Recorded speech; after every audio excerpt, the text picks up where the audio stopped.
Welcome our Facebook family. Just want to welcome y'all to another episode of Marriage Mondays with Nick and Trina Brinson. We're here tonight to shed some light or just give you some good information on how to make your marriage productive and keep your relationships intact. Based on the information we've gotten from various sources, especially from the Bible and our bishop and just doing basic research on a weekly basis to bring you the best information that we have to make your relationship better. You have anything you want to say to the people? Well, I'd like to commend you and Bishop Bush on the lesson that you taught last week. I thought it was very good. It was nice to be a spectator.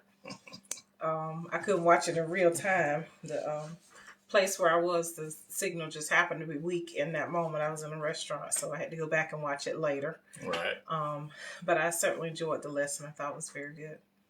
Yep, as y'all know, I have the lady back this week, fresh off vacation and enjoying herself for being away from the week. Just want to say, I was doing welcome my parental back. duties. Somebody Okay. had to take one for the team. That's taking one from the team going away out to Hawaii. That's a Somebody had good to go take with the there. child. Well, yeah, but see, we got a grown child who's 18, so She couldn't go by herself. no. But it was good. I'm glad she enjoyed herself. You know, I didn't have any issues with her going by herself and with the baby, so it was all good. You agreed to me going by myself.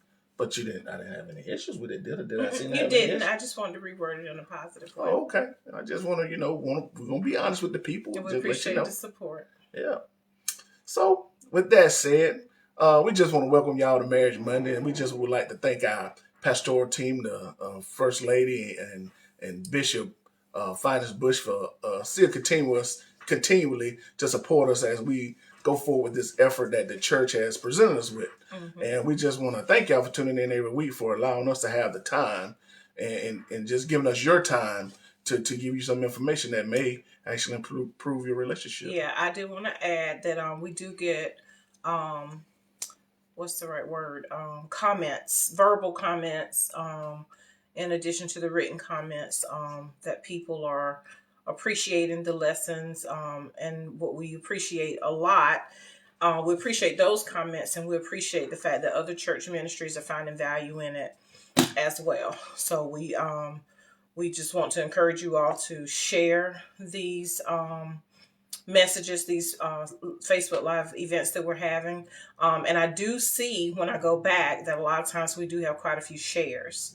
And so that's always encouraging to us to know that, just by you posting this on your Facebook page or sharing this with the people that see your, whose feed, your information shows up, your posts show up in, it allows us to reach people that we will not ever know have seen or heard the messages that we are sharing with you guys. So it's not just for our local church ministry. It's not just for people in the CSRA. We want to reach whoever is interested in having this information to help support the relationship. So you play a part in that. You play a part in that by simply sharing these messages or these conversations, really, by sharing them with other people. So we appreciate that, and want to encourage you to keep doing that, to you become a part of outreach as well, just by sharing.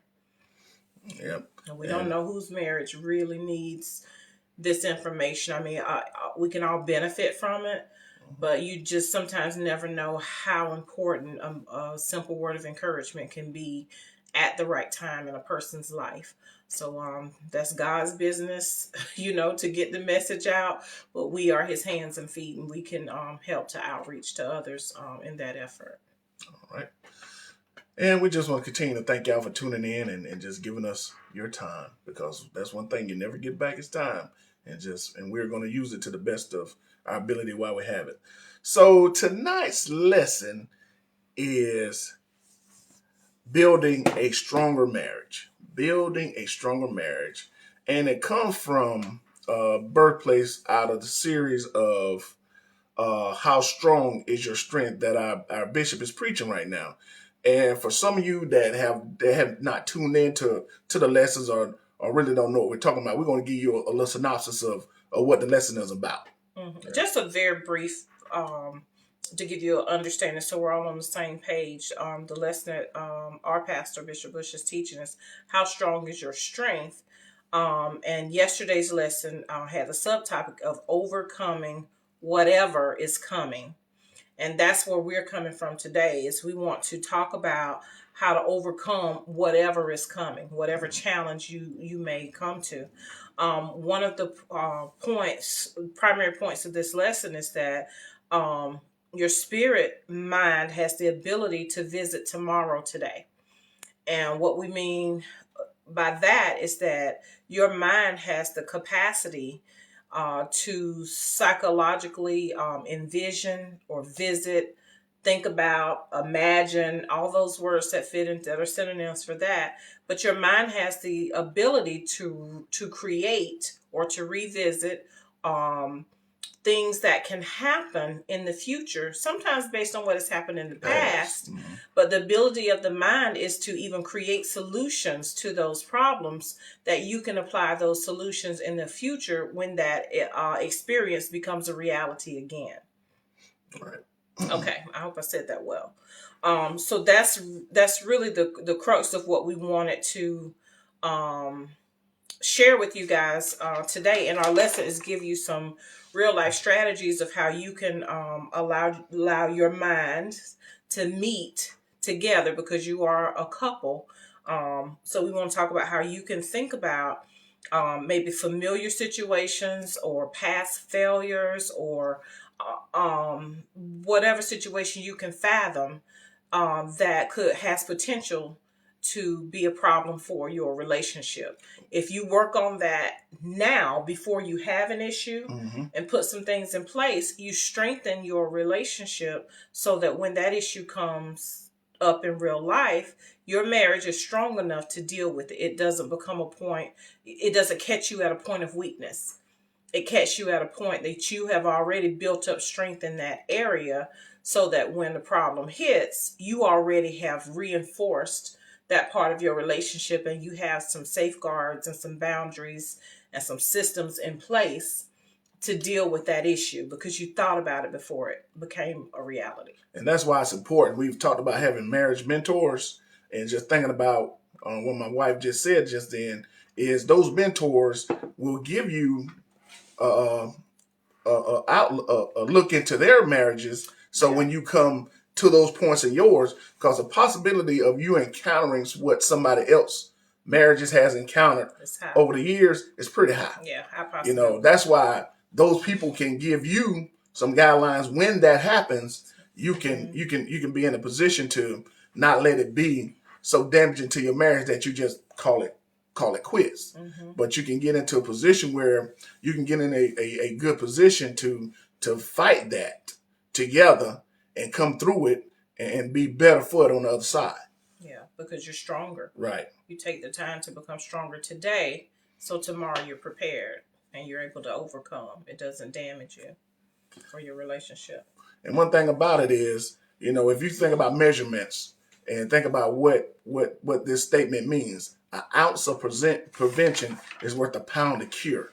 You can do little things right up front in your relationship to make where it solves the problem easy, than to try to spend a whole bunch of time on the backside trying to get it right.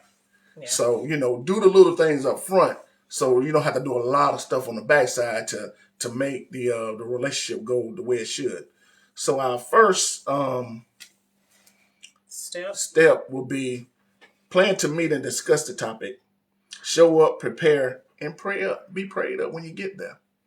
Yeah, we've talked several times, because I feel like this is just sort of a basic strategy that we use in our home, and a basic strategy that we learn through counseling that works. And so we certainly encourage it, is to plan times for you to sit down together when there's nothing wrong.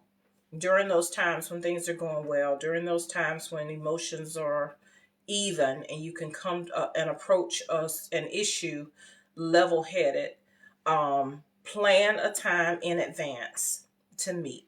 And it doesn't have to be tomorrow. It can be a week out. Mm-hmm. It can be, whenever the two of you have time that you can allot and hold for this. If your schedules are so busy that you don't have any time this week, no time next week, then plan it 3 weeks out. Right. And hold that time sacred and don't schedule anything else over that time.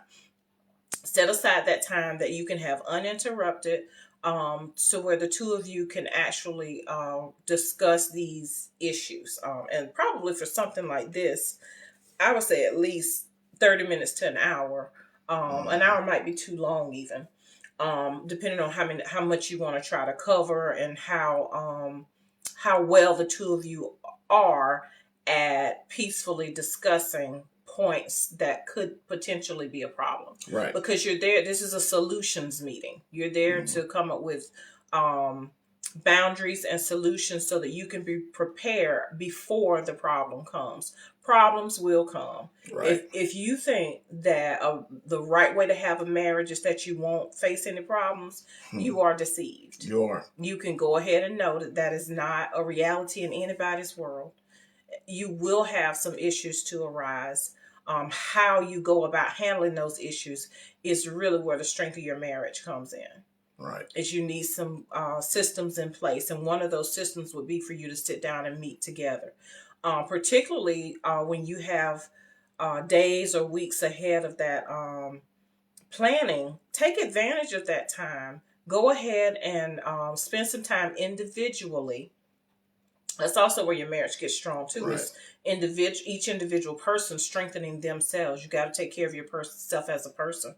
So when you as an individual start to think about what issues could be a problem and start thinking about solutions for those areas of weakness in your marriage or those potential areas, things that potentially pull you apart, you come to the table with some conversation. You're ready to talk about some options. You're ready to talk because you spent some time thinking about it.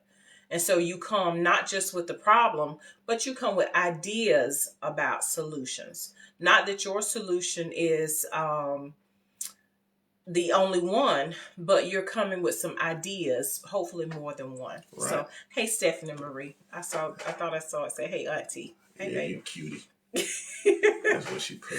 Yeah. So, one thing that, as we go through these topics, something that we don't plan that just comes to mind is, one of the plans that we did, and I thought it was very well planned out, and God allowed it happen, was the birth of our first child. We planned her 5 years out from almost the day we got married. We were like, okay, we want our first baby, about 4 or 5 years into the marriage. I think we settled on the 5th year. Was it the 4 years? We got married in 1999. She was born in 2001. It was 3 years. She was born in 2002. Okay. Yeah, that's right, because I was pregnant in 9/11. Right. I don't remember the 5 years. But whatever the case, we did plan it out. It was very intentional. Yes, and we planned her for the beginning of the summer, so it wouldn't affect our jobs. Right. Because we knew I was coaching, and we knew at that time it was a good time for us to be home with the child during the summer to have her 2 months, without a sitter, so we could get used to how. Mm-hmm. And I planned financially because I was self-employed. Was I self-employed? I might have been working for the school then. We were working on you being self-employed. Right. And I had short-term disability. Mm-hmm. I made sure that would cover. That's right. That was the second child. I had to save my money up. But we made plans for her arrival so that we could be on the same page and that we wouldn't be bombarded. Yeah. So we did. I forgot about that, but we did. We sat down and we tried to plan out and predict what we might encounter, so that we could be prepared for those things to come. And we almost planned out to the day, y'all. It almost happened. It did. You know it did. I don't know why you're looking at me like that. I don't remember them details. Yeah, we almost planned her out to the day.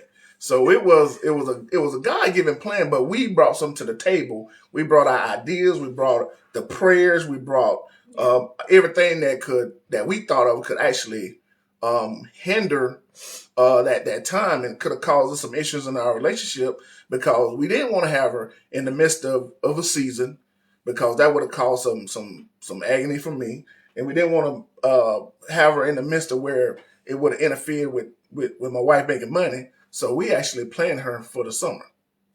So that I thought that was a good plan. I think also too is we saw so many other people ahead of us have kids and really have a rough time adjusting to the arrival of those. Mm-hmm. You know, we saw a lot. I Yeah, we mean, did. before we saw a lot of other people have issues with that, and so we were trying to learn from we of course tried to learn from their experiences. I can't say mistakes because it wasn't necessarily mistakes. It was just from their experiences. And so we were able to take from people who we saw do things well and from people who we saw struggle, and make some decisions about how we would approach that particular challenge or that Right. particular event within our life. But even it doesn't even have to be anything that big. Right. It could, we're not necessarily talking about big life events. So let's talk about this next point is that when you get together to discuss the topics that you need to use your imagination to help you decide how to be stronger in the area, think about things that are kind of deal breakers for you. Let me give them what deal breaker means. Deal breakers are things that will cause you to call it quits no matter how long you've been together. Yeah. So no matter how long you've been together, a deal breaker says, I'm done. So what my wife was saying and explaining to you, you need to know what those things are. Because if you don't, and that deal breaker comes up without having a discussion, you've wasted your time. Right. Okay. And you may find that just having the knowledge of what is a deal breaker is enough for that person to be sure not to cross that boundary with Mm-hmm. you. So having that conversation, being honest about it, that in and of itself strengthens your relationship because you have to communicate about and be honest about it. I mean, that's the place to be very honest and vulnerable about, this is a deal breaker for me. I don't think I could come back from that. Of course, in a spiritual world, we want to say, well, divorce is not an option. We want to, think that we can overcome. But when we look at statistics, people get divorced in the church just as much as they get divorced for people that are in the world. Right. Those statistics are not different. Mm-hmm. And so we can't ignore it and think that it's something that we're vulnerable to because we both love God. And so or something that we're invincible to because we both love God.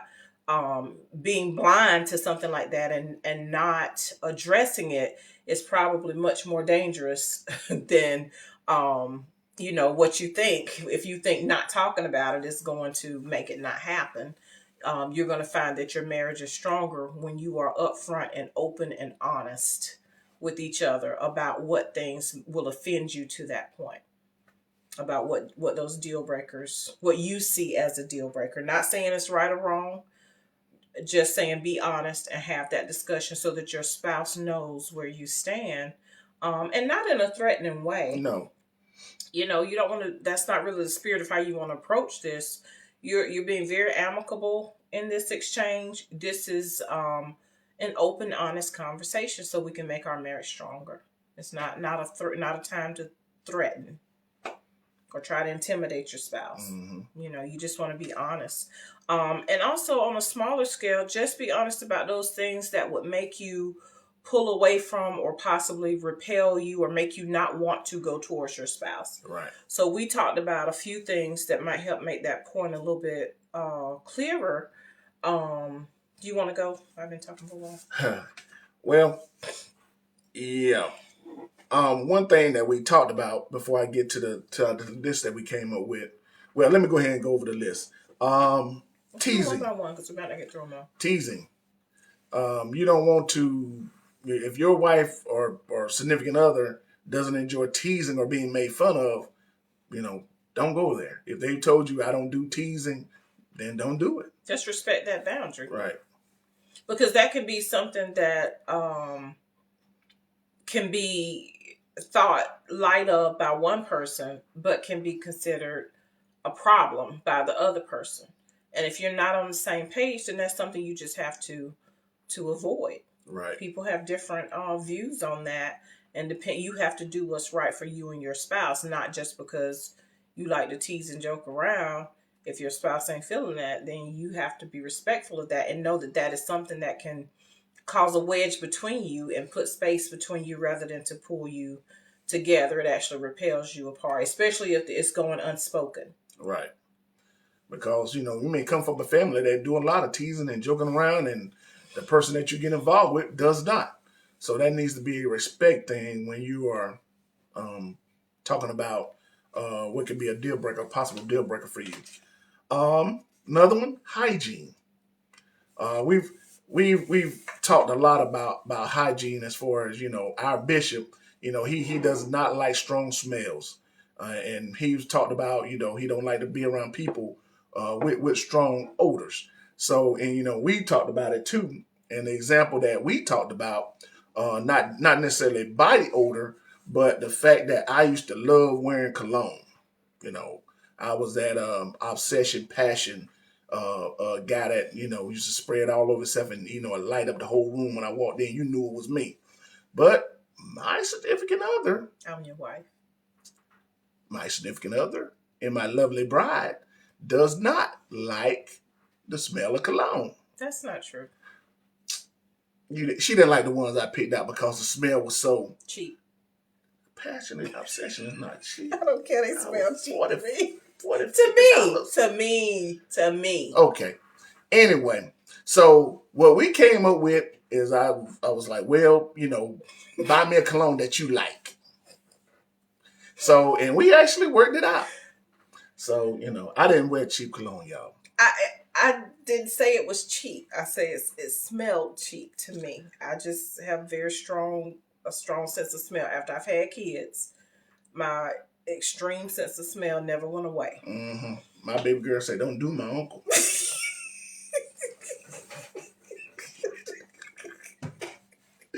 But anyway, yeah, so we had that issue for a little while until she found a cologne that she liked, and I just like the smell of cologne, except for cool water. But I like the smell of certain colognes, so that's how we resolved that issue, because that really was a problem for me. You got the whole bedroom smelling this way. I just can't even be in the same space with this smell. It makes my head hurt, my eyes watering. I just can't. It's a problem. And honestly, it was a problem for a while before we came to a solution. Yes. But we had to we had to talk about it, mm-hmm. and we had to come to in a way that was not offensive to one another. Right. And so it took us sitting down and coming up with the solution about it for it to happen. Well, it's been years now. Oh, that was honestly not overnight. That's been years. And for a while, he went basically just not wearing anything, right. which was fine with me. But I like cologne. It just has to.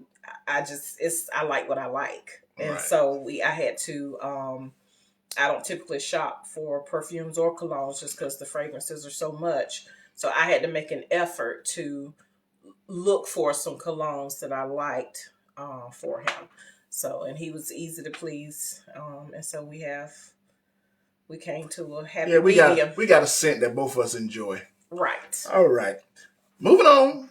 Another one thing that can possibly cause a deal breaker is go ahead. Okay. Huh? Not necessarily a deal breaker, but we're talking about these smaller issues that can pull us apart or cause us to repel. These are issues that we need to resolve because they can come between us. It's housekeeping. I like to clean I used to like to clean when it got dirty. But now in my old age, I just like cleanliness. When I was a bachelor coming through college, if I have a pair of shoes in the middle of the floor, that's fine. Might have a pair of pants on the bed, that was fine.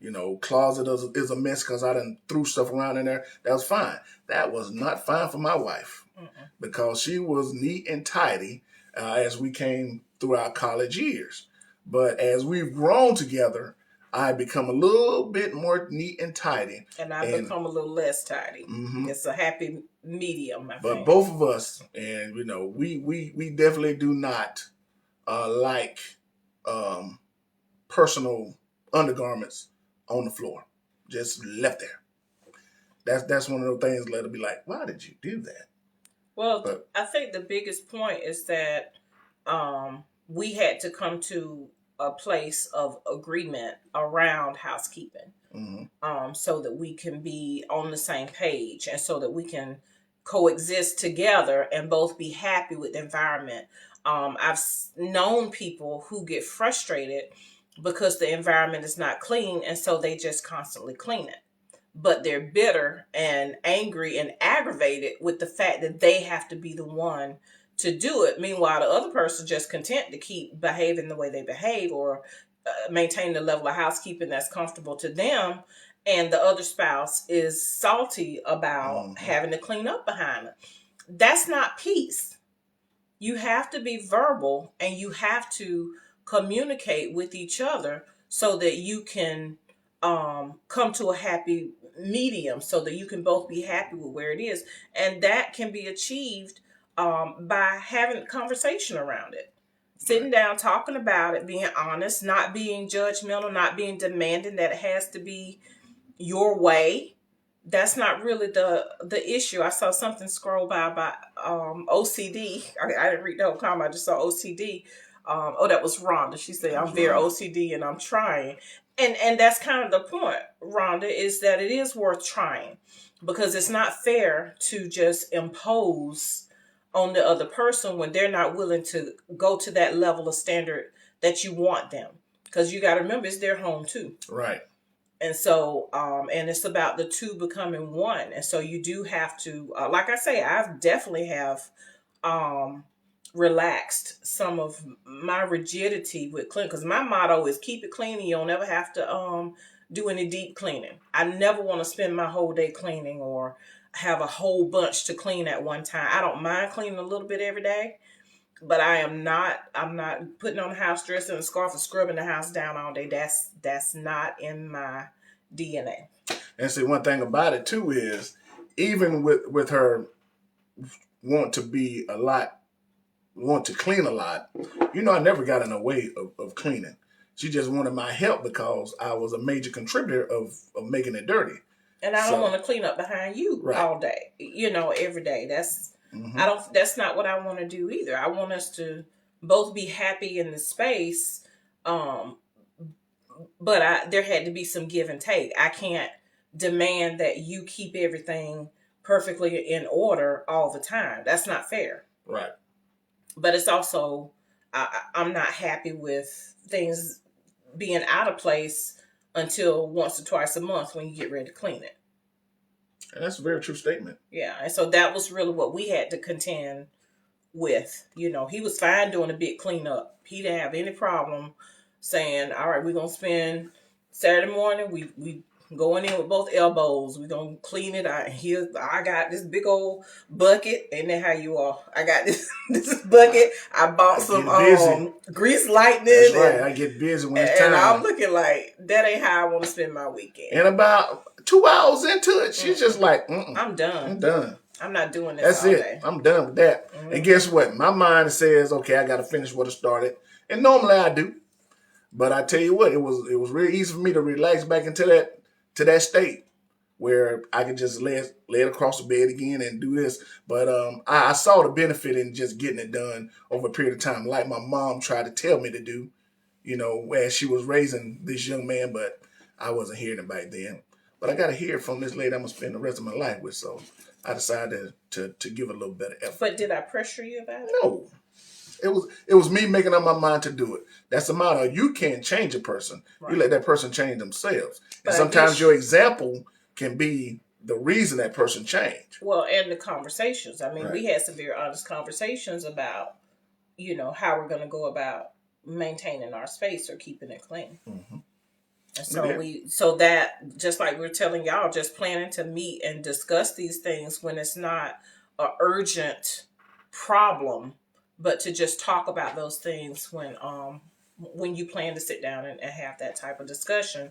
It strengthens your relationship. It also strengthens your communication skills too. Right. When you feel that you can be heard, I think that was the next thing we wanted to mention, is how important it is that when you sit down and meet, is that you listen to hear what your spouse is telling you, not for you to be so easily offended at what they say and say, oh, so you think I'm a neat freak, or oh, you saying I'm messy, or oh, you saying that I'm dirty, Right. Whatever the issue may be. That's not what you want to communicate, or the attitude that you want to approach it all with. You're coming to share yourself, so that the two become one more easily when you're honest about who you really are. And then the two of you have the option to adjust yourselves, Right. rather than having a spouse trying to force you to be somebody they want you to be. And the issue is not to be insulting. The issue is to cause a peaceful change in behavior. Okay. It's not about attacking the person, because it's not the person you're trying to attack. It's the behavior. You want to get to the behavior and not attack the person. And see, when you attack the person, it becomes personal. And people, when it gets personal, people try to protect themselves one way or other. But if you're talking about the behavior, that kind of leaves the person out. Or even if you're just talking about what your preference is, and you let that person assess their own behavior, you kind of stay out of hot water or troubling. You don't, what's the right word? Like, you don't disturb the peace so much. Offend. Mm, Kind of. I was thinking like troubling the waters, Okay. or kind of poke the bear kind of thing. It's analogy, but the bottom line is you don't offend. You're less likely to offend your spouse if you're really talking about yourself and what you want. Like, a lot of times in counseling, they tell you, to use I statements. Right. You talk about yourself. You're not talking about what your spouse does.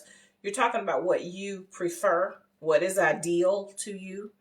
And then once your spouse knows because sometimes we just assume that they know, and they don't. Don't have a clue. Yeah. And so it's important to be able to communicate that. And sometimes you need to spend some time, all the time, you need to spend some time with yourself first and articulate to your thoughts clearly, so that you can convey that to your spouse clearly, without there being some confusion. Right. So with that said, those are the 3 points we wanted to make tonight on how to build a stronger marriage, overcoming whatever is coming. Always be in a position of looking forward and pushing your marriage and relationship forward towards the perfect idea of peace. Can I add here, because we really just kind of stayed real surface level, but there are a lot more issues that could be addressed this way that we didn't even touch, such as if you already are a person that's sensitive to I don't want to say sensitive to infidelity, because everybody should have some kind of sensitivity to infidelity. But if you are, just say, a person who tends to get jealous easily, you need to be honest with your spouse about that. Not for the sake of controlling them, but letting them know how you feel and letting them know your perspective. And you let your spouse come to you with some solutions about how to safeguard against that. Same is true with cooking responsibilities within the house. If you see that as an issue, taking care of the kids, deciding about schooling for the kids, your beliefs about money. There are a lot of topics. Like I say, we just kind of glossed over a couple on the surface, but this can really go deep. It can even, get into how often people visit the family, how much you stay on your phone, how often, how you go about talking to other people about issues within your marriage, how much outside involvement, you're both comfortable with. So it really can be whatever you need within your relationship, but you have to take some time by yourself and think about it, pray about it, and write it down. Write down those things that concern you, and always come to the table to meet your spouse with the right spirit and with some solutions, some ideas for solutions, because you can't come up with a solution on your own and just kind of force your spouse to agree to that solution. You have to be willing to sometimes give up the solution that you thought would work and go with whatever's going to work best for the two of you. All right. Or be willing to shape shape that to suit. Are you ready to go on? I feel like Mm. you pushing forward. So I just want to Yep. make sure to say that it's not just these kind of surface level things. It's the bigger issues as well.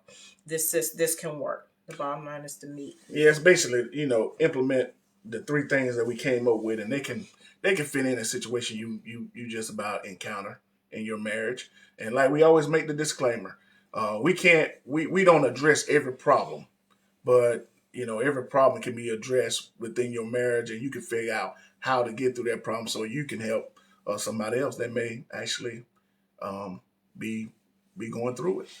So we just put that disclaimer out there. We don't go through everything, but we do go through some, and we've been through a lot.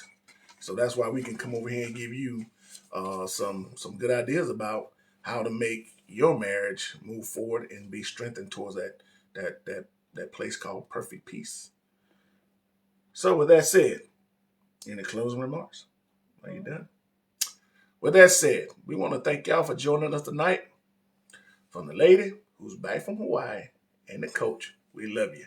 Good night.